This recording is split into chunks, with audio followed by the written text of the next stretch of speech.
In this episode of the Potential-ize podcast, I get to speak to fellow author, speaker, and best friend, Fredrik Haren.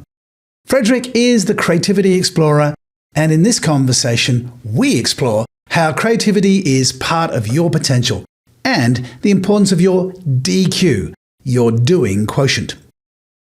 Talking of doing, remember to subscribe to make sure that you don't miss future podcasts. Welcome to Self-Leadership to Potential-ize with Andrew Bryant. We'll explore the power of potential and the promise of self-leadership. Join Andrew, a global leadership expert and author, as he shares insights, strategies, and stories spanning 25 years and 40 countries. Together, we'll unlock what makes us human, harness technology wisely, and step boldly into the future of leadership. Fredrik, it's fantastic for you to give us this time on the show to talk about potential. Now, of course, I wanted to interview you because you were actually part of the discussion that led to the concept of potential when we were talking about the evolution of my work on self-leadership.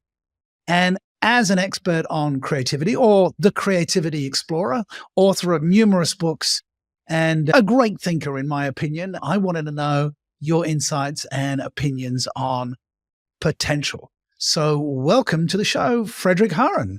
Oh, thank you. And let me start by saying that what I hope to add to this episode is the connection between creativity and potential, how they are connected and how to think about it. Okay, that's fantastic. So let's start with your incredible background with the leaves behind. Just share with us where you're coming to us from. So I live on a tiny little island called Swan Island in Sweden. It's a beautiful little island just outside Stockholm, and I live here with my family, and that's my base. This is what I use to think, reflect, do a lot of interviews, and do my writing. And then my job is, as you know, to travel the world and interview people about creativity, and then sometimes speak about it. That's what I've been doing for. Actually, next year will be 25 years as a full-time keynote speaker and writer on creativity. Keynote speaker and writer on creativity in your little is it a hexagonal perspex dome? The geometric dome, and it's absolutely stunning. I don't know if this is going to work. I can show you my view, which is better. So this is a 100% 360 view. There's no bearing structures. It's just 360 degree of glass. And to me, it's like sitting in nature, at the same time sitting inside, protected from the elements. To me, it's the perfect work from home office. Actually, it's the perfect office, if you ask me. It is. And I think a lot of people will be jealous with that. And I think the analogy for what we want to talk about today is absolutely there, is a 360 view around potential. Because when I talk to people about potential, often they're looking at it from a work and productivity, from a performance perspective. And yet, as I've been researching potential and exploring the idea and concept, it's become very clear to me that the potential is in 360 degrees. There are elements of our potential. Creativity for you is obviously a strong thread or focus on potential, but there are so many other aspects of potential. Do you agree? Yes, of course. Like I said, my expertise is creativity. So what I can add to this is what role creativity plays in reaching your full potential. And then there's many other aspects of potential that I'm sure other guests will be able to explain better than me. I think creativity is one of the most important aspects for reaching your full potential. I will have to start by saying that from the beginning. And I don't think a lot of people see the connection. Okay. So from your perspective, what is the connection between creativity and potential?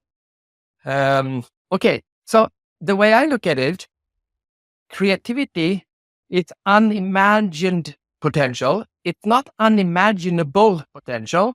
It is unimagined potential. And a lot of people, I think, have this idea of this is what I can achieve. And then they are stuck in this mindset.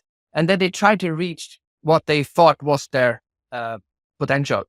But creativity is the ability to imagine alternative scenarios. So maybe your potential is way bigger than you ever imagined because you haven't imagined it. But imagine if you did. So,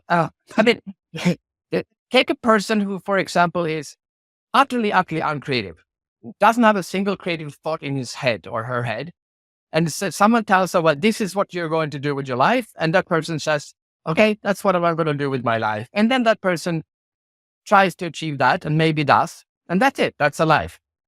But now imagine someone who has the potential to say, well, okay, this is what I want to do with my life. But well, wait a minute, maybe I can do this. Oh, the world has changed in some aspect. Now I can do this. Oh, now I can do this.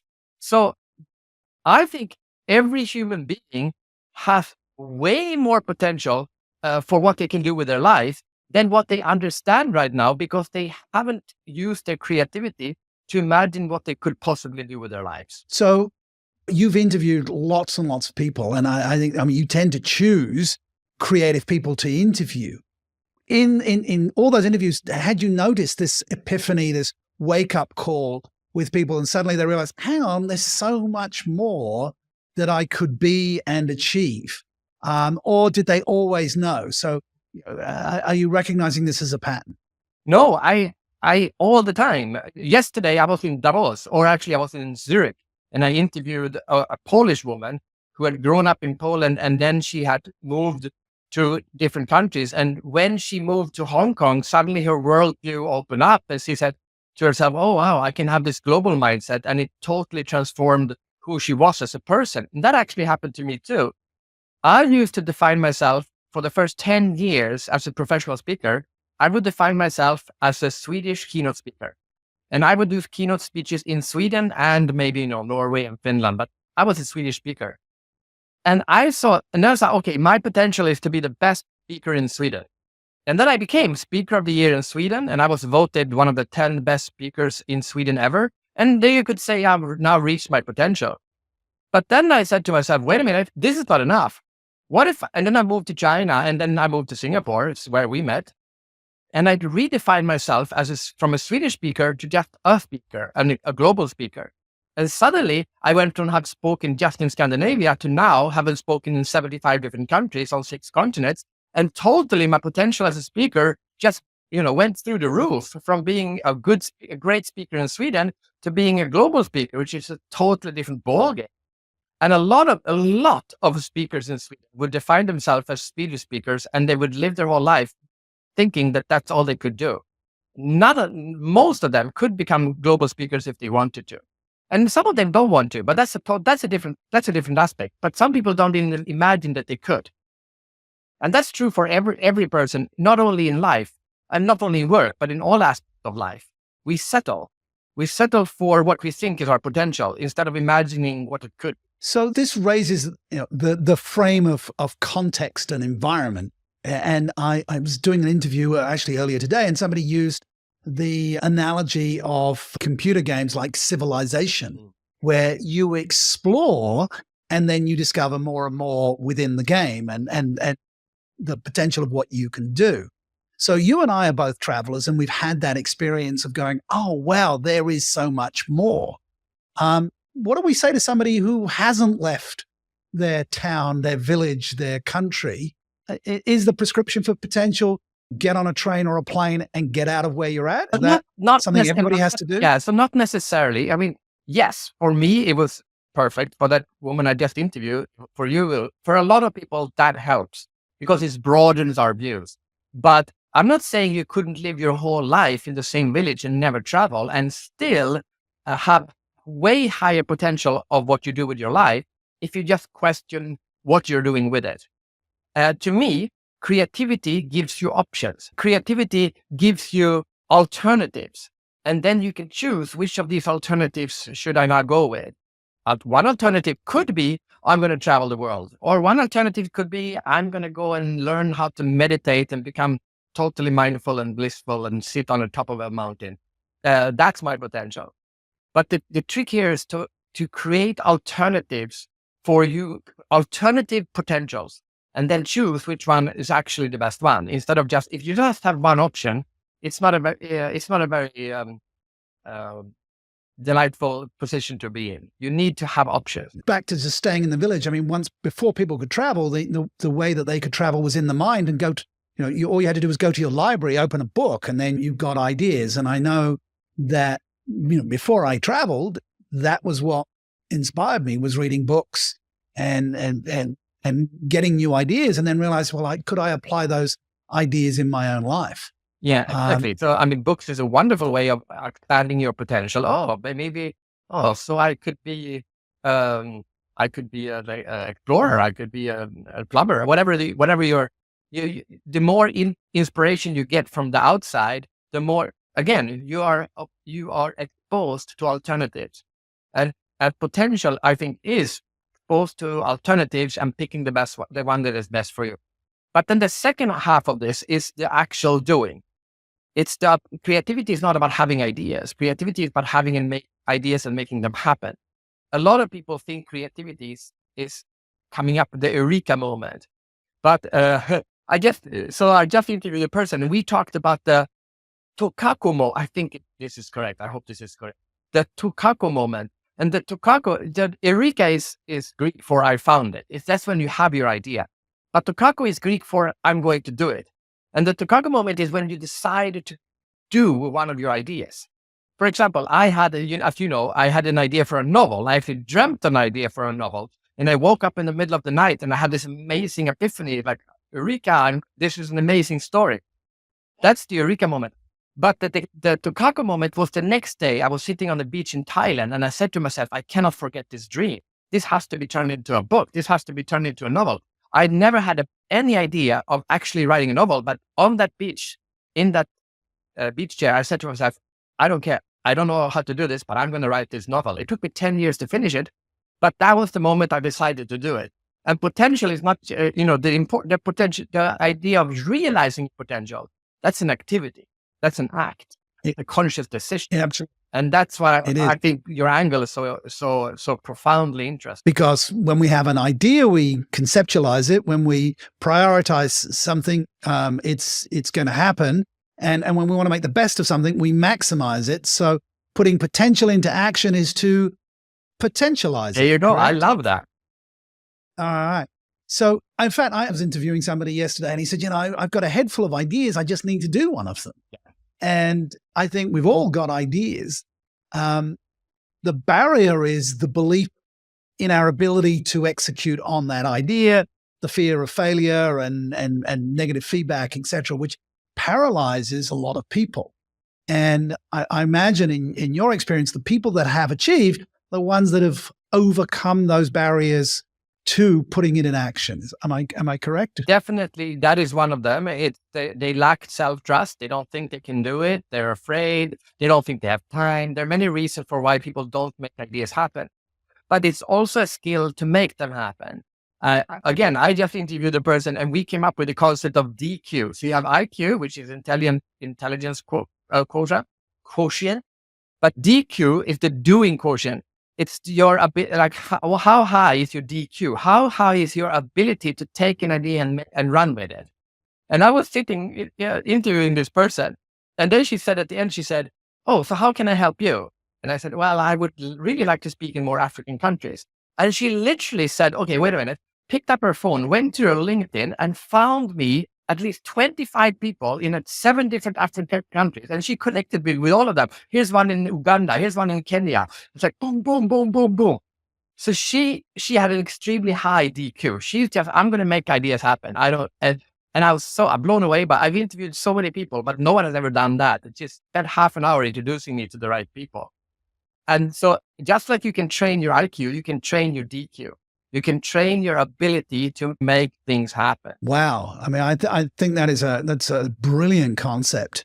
As you know, my background in self-leadership is the practice of intentionally influencing thinking, feeling, and action towards your objective. So a lot of people are living in their head, if only, one day. I mean, I'm writing my 5th book. How many have you written now? I'm writing my 11th. 11, right? And yet so many people go, I've got a book in me, but I'll never get it out, right? I wrote 1. I never thought I'd write 5. And here I am at 5 and you're at 11, right? And it's just, what do you have to do? You just have to open a document and start typing, right? But more importantly, and that's where the Tukata moment comes in. You have to make that moment when you decide to do it. Then later you can decide to give up. That's totally fine too. Not every idea goes all the way to fruition. But the moment when you say, you know what, I'm going to do this. And the insight is that the eureka moment and the Tukaku moment should usually be quite close to each other. Because you have this idea, you have all this energy built up into the eureka moment. Like Archimedes, he ran naked, in the streets of Athens or whatever it was. So at that moment, you have so much energy. So if you don't decide to do it close to when you have the idea, the chance of you actually ever doing it decreases by the day. It doesn't disappear, but it decreases. So it's important to realize that if you're going to decide to do an idea, you should evaluate if you're not doing it close to when you had the idea. You think like, why am I not doing it? And maybe the idea is wrong. Maybe it needs to be tweaked. Maybe you need some help. Maybe you need a partner. What is stopping you from doing this great idea? Or maybe it's not a great idea. Then, okay, never mind. But that's where the word potential is so powerful, because from an electrical perspective, a potential is this pent up energy. Yes. Right. Yes. So you have the potential idea to execute, and unless you break the dam and allow that river of creativity to flow, it's never going to get through the dam, right? Yeah. No, that's a great way of looking at it. Okay. So let's go back to, your area of expertise of creativity, because a lot of people think, well, I don't have the potential to be creative. And I know you've assessed around the world people's sort of self-belief around creativity. So if somebody watching or listening to this says, oh, well, I'm not creative, I don't have the potential to be creative, what would you say to them? Okay. Well, first I would say that I strongly believe that everyone is creative. And more importantly, I strongly believe that everyone has the potential to be more creative. And a lot of people come up to me and they, like journalists, and they will say, oh, Fredrik, don't you feel sad for the people who are not creative? I say, you know what? I feel sad for the people who are creative, but who are not doing enough to develop their creative potential to the fullest. I mean, you can feel, it's like a basketball player. Don't you feel sad for the short basketball player? No, I feel sad for the tall basketball player who doesn't practice every day to become the best basketball player he could possibly be. So I am more passionate about getting really creative people to reach their full potential as creative, because that's where we have world-changing ideas happening. And it's so sad to see all these creative people just, doing their creativity by habit, or like with their left hand, and just like, oh yeah, I can do this with my eyes closed. Yeah, you could, but you should. That just because you could doesn't mean you should. Well, imagine what you could do with your eyes open. That's the question. Right. Okay. And so that's interesting. We need to feel. Sorry. Go ahead. The second aspect of this question is everyone is creative, but what are you creative at? Like my father was a musician, and he could play, 10 instruments or something. He could just pick up any instrument. He could play the piano and the flute and the saxophone and whatever, the drums. He just pick it up and play it. And I grew up, and he would give me all these instruments to play, and I sucked at every one of them. Now, I grew up thinking I am not creative, not like my dad. And my dad was like, hero, and he was a music teacher, and everyone said, "Oh, look at you! Like, are you like your dad?" I said, "No, I'm not. I'm not creative. I can't even play a accordion." My whole childhood, I would identify as a non-creative person. But then I said, okay, I'm gonna. What should I be creative at then? And I thought, maybe advertising, but I'm kind of dyslexic, so I can't become a copywriter. I can't draw to save my life. I'm not an art director. I'm extremely unorganized. I can't be a product manager. So there's no job for me here. I was so lucky. Right when I was finishing university, the internet came along, and suddenly I could become a creative within the internet, because there were no creatives in the internet. There was no one better than me, because no one had done it. And that saved my life. And then I realized, oh, look, I actually can be creative in this area of internet. And then that's why I started exploring the creativity. Yeah, that's really interesting around creative at what? Exactly. But it raises the frame of comparison. Right? So I think people who are creative have chosen not to compare themselves and go, I'm going to be creative in this area. As you said, when the competition was removed. But perhaps some people, are creative through competition. I don't know. Oh, do you have any? I grew up you competed on everything. But the trick here, I think, is, so in Sweden, we have these camps where we can send the kids. It's like a sports camp for summer. And in that camp, they get to try, 30 different sports: archery, football, badminton, whatever. So suddenly you have these kids realizing, oh, I'm not good at sports. I'm not good at football, because everyone plays football here. And then they go, oh, that's because football wasn't my thing. Archery is my thing. I'm like the best at this camp at archery. And you get all these kids realizing I am good at sport, but I just hadn't tried a sport I was good at. And this, I think this is, again, comes into the choices. Creativity is the ability to create a bunch of options so that you can see which of these options fit my personality best. And that's where my potential is. Maybe you're a world champion in archery. You just don't know it because you never tried archery. Okay. I'm booking archery classes next week. I think you're good at it. But it's so true. My father wanted me to play golf, and I went out and I went, oh, I suck at this, right? And never picked up a club ever again. And right? you can also tweak it because maybe you are good at golf. You just didn't get the right coach. You had someone teach you the wrong way. So the creativity is not only options of which door should I go down. It's also sub options. How should I walk through this door? So you can, it's not only the big creativity for the big options, it's also creativity for the small options. And a lot of people are focused so much on having this big idea, but focus on how to tweak the idea you already have. That's equally important to reach your full potential. Could you give us some examples of that? I love that idea, big idea to subset. Do you have some examples of that, narrowing down the focus to realize your potential? I don't know I don't know. Let's see if this works. So where should I live? So when I was 30, I was going to buy my own place to live in. And I said, okay, where would I like to live? But in Sweden, as a 30-year-old, you go, okay, I guess I can't have a house already. I'm not married. So maybe an apartment. And then people go, okay, where should I have my apartment? And that would be the choice. Like, should I live in the north of the city or the south of the city? These are my options. What's my potential for the best possible living? But then I said, you know what? Let's go crazy. How could I possibly live? And I go, oh, it would be cool to have my own island. And I go, okay, let's see if there are any islands for sale. And it turned out that I could buy an island for the same price I could buy an apartment for. So now I live on a little private island 15 minutes from the center of Stockholm. It's a million times better than an apartment, regardless if it's in the north or the south, right? So just by broadening my perspective, the potential of how I live my life, literally where I sleep and spend my days, just went literally, I would say, a million times better than if I hadn't done that. But then you could say, okay, now I bought my island, so now everything is perfect. But as you know, I call it island upgrades. So every time when I wake up, I say, okay, so what can I do to make this island perfect? I mean, it's a wonderful, wonderful place. But every time I wake up, I say, how can I make it even better? And so now, tonight, we built a sauna, right? So now I have a sauna, I don't know how to say it. So now we have a sauna on this island, and it took me 25 years to come to the conclusion I should have one, but I'm super happy now because the potential of this as a perfect home just increased, not by 1 million, but maybe by 10,000. So you're welcome anytime you want. Okay. I'm due for a revisit. You didn't have a sauna last time I came. So. No. Okay. Then, so he said, okay, but then you can do even smaller versions. So we said, okay, now we have a sauna. We're literally putting the roof on now. So it's almost done.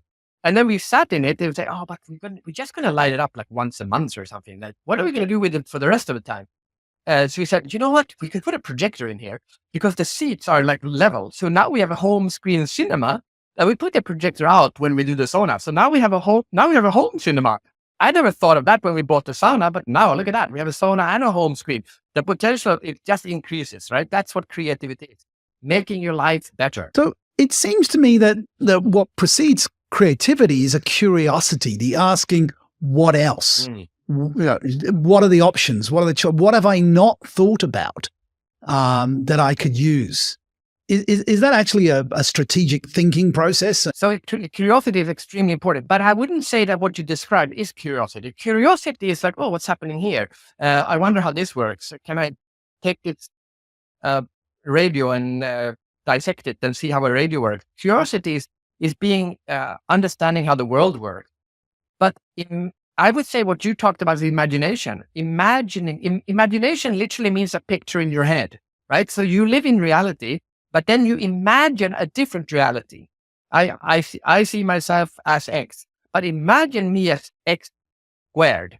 Right? I live now in the center of Stockholm. Imagine myself on an island, and then if you do that, then imagine how could I make that happen.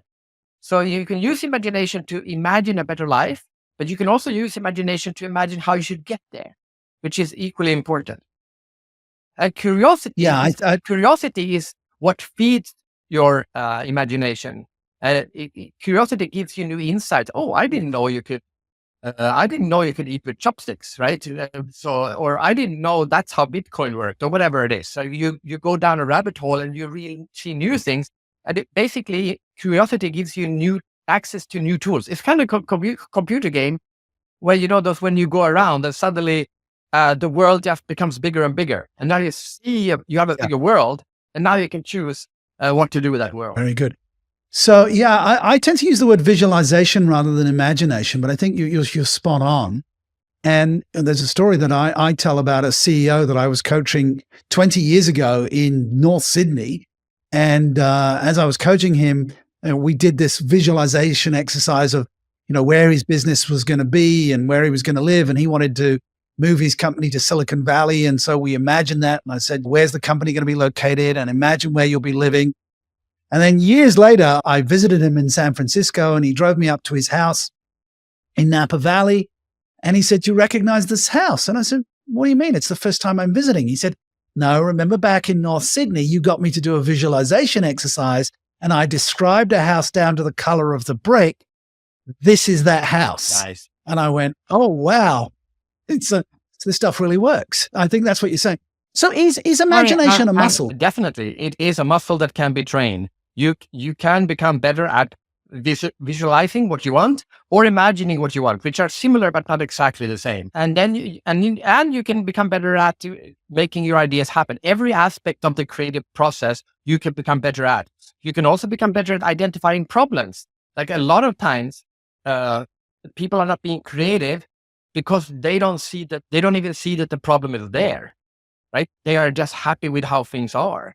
I was checking into an airline. I was flying with Swiss Air yesterday, and they had this sign about which group is boarding, as a group 1, 2, 3, 4, or 5. And group 1, 2, and 3 were gray, and group 4 and 5 were black.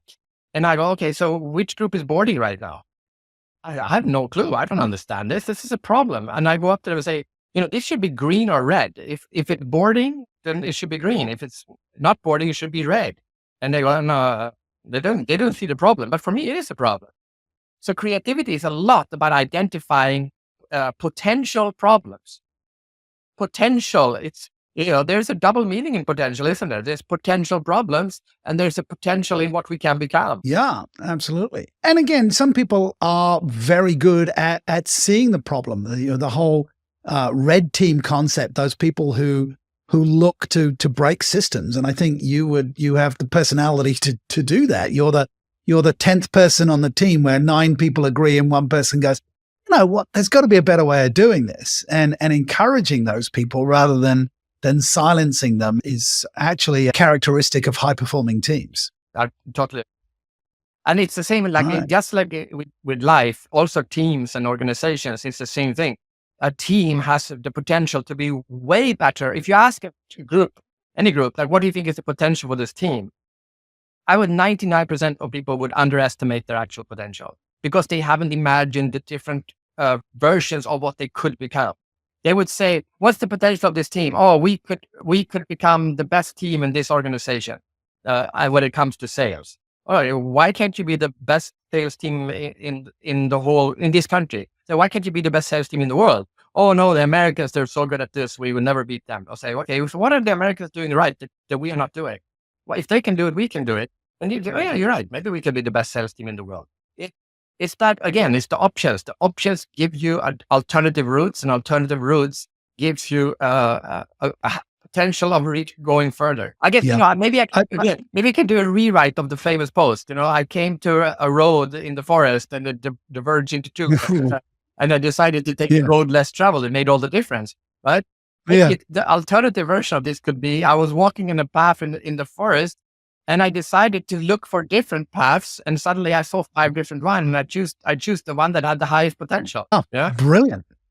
And as you were talking about those imaginations, the movie Cool Runnings jumped into my head. The movie about the Jamaican bobsled team. Yeah, when you're saying, this is impossible. We're from Jamaica. to imagine the possibility that a bunch of Jamaicans could actually put a bobsled team together when they have no snow. Example, creativity is really the human superpower when it comes to potential. Okay.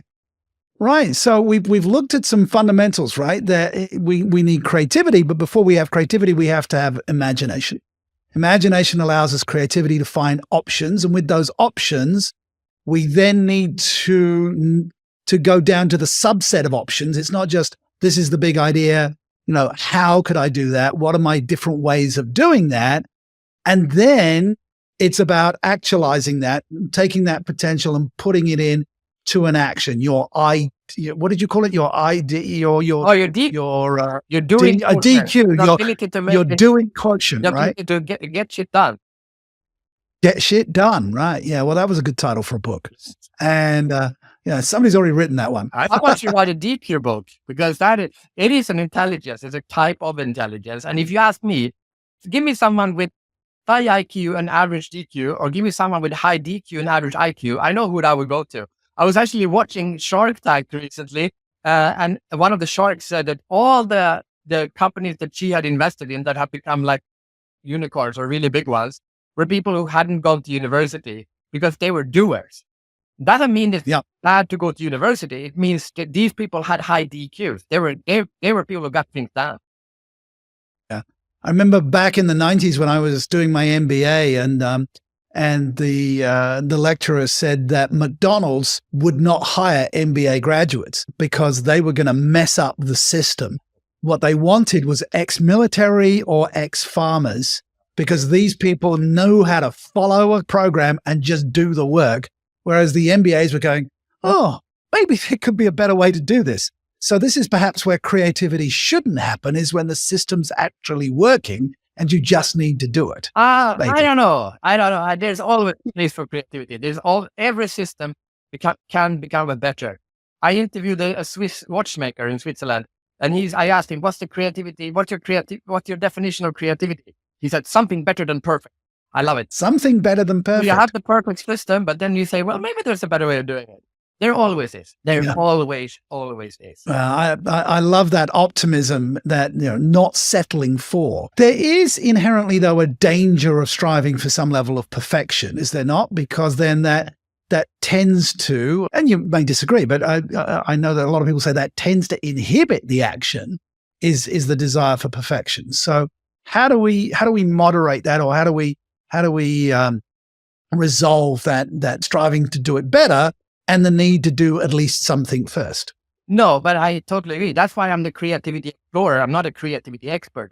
The definition of explore, to venture into unknown territory in order to learn more about it, means an explorer knows nothing, right? But he wants to learn, wants to find out what could possibly be out there. And that is the mentality of a creative person. A creative person is not looking for perfection. A creative person knows there is no such thing as perfection. The creative person is looking at a better way of doing what we're doing than what we've been doing up to now. So the creative person knows is the opposite of perfection. It knows that whatever we have is not perfect.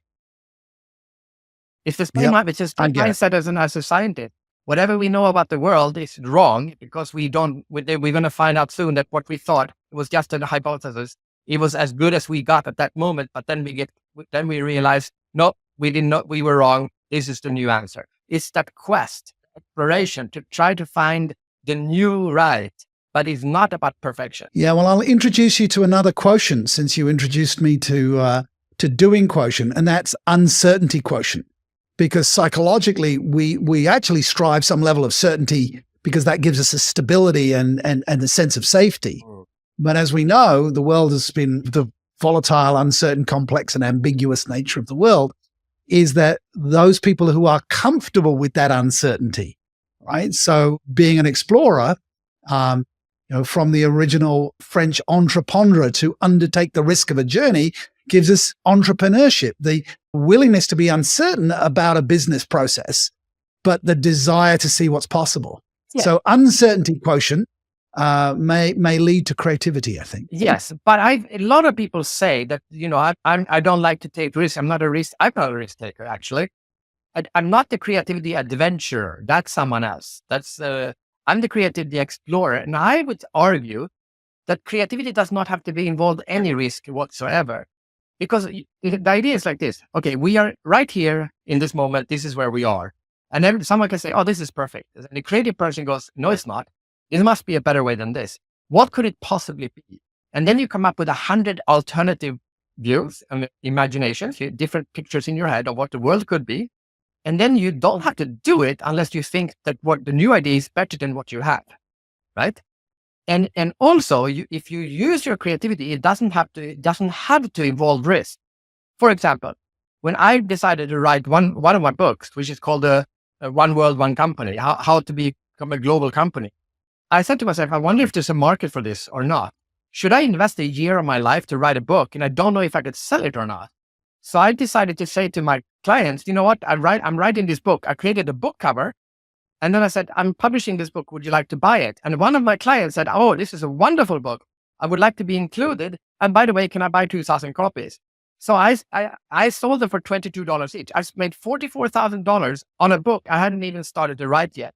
Now I had $44,000 that would pay for my research to do the book. And I knew two things. One, I don't have any cost for writing this book. And two, people are willing to pay for it. So use your creativity to minimize the risk of making that new option possible. Yes, it's uncertain, but it doesn't mean it's risky. Wow. Okay. Now that's a great story. I'm just playing devil's advocate a little bit with everybody's sitting around and saying, okay, this is perfect, and the creative person goes, yes, but it could be better. You're sure this person's not going to get excluded from the group, but it is a level of embracing tension. I interviewed a PhD in philosophy, and I said to him, my philosophy, from self-leadership is very stoic. So I'm from Epictetus and Marcus Aurelius and Nietzsche. What doesn't kill me makes me better. This ability to push through. What's your philosophy? And he said, well, I'm very much into Eastern philosophies, Buddhism and Zen Buddhism. And I went, well, isn't that more about complacency? And I said, what about, that tension, which I think that creative tension that needs to be to pull you forward. And he said, yeah, actually, you're right. To be better, we have to have a tension between I'm happy and not, but I'm happy and there's 100 ways to make this a little bit better, right? Yeah. And that is a very good insight, because you could approach life like this. What I have now is not good enough. There must be something better. And then you're going to live your whole life a miserable person, because you're always living in the future. If I get this new job, I'm going to be happy. If I get this new car, I'm going to be happy. And you're never going to be happy. But truly creative people are living in the moment. And they say, oh, this right now is wonderful. Like this is perfect. As in life right now is wonderful. But imagine if there's an even better way. There must be a better way. Life is great, but it could be greater. It's very different from life sucks. I wish it was good. Yeah, that's an important distinction. And I was looking at your dome as we began and said, there are 360 degrees of potential, and the one that sort of this conversation has left me with, it's the last moment here, is in terms of relationships, right? You can have a great marriage, but then the creativity is it's a great marriage, and how could it be better? Yeah, right? So not being complacent. Exactly. Pardon? No, that's a great metaphor. No one would say, how's your marriage? Oh, it's great. Oh, so you're not going to improve it? No, it's great. Oh, that's not going to last, right? Our marriage is great, but how can I make it better? I bought Swiss chocolate for my wife on the airport because she mentioned chocolate when we were on. She didn't mention, she just said, oh, I wish I had some chocolate at home. I said, oh, I'm in Switzerland. I'm going to buy her Swiss chocolate.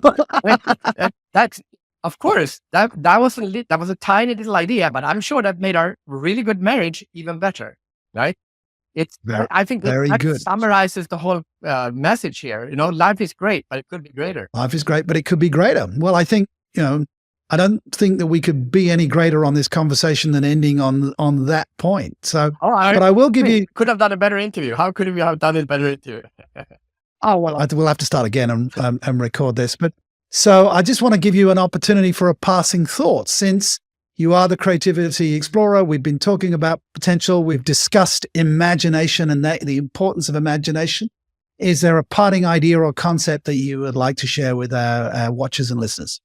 Well, since the main theme here is potential, I would like to say creativity is how you up your potential. Wow. Okay.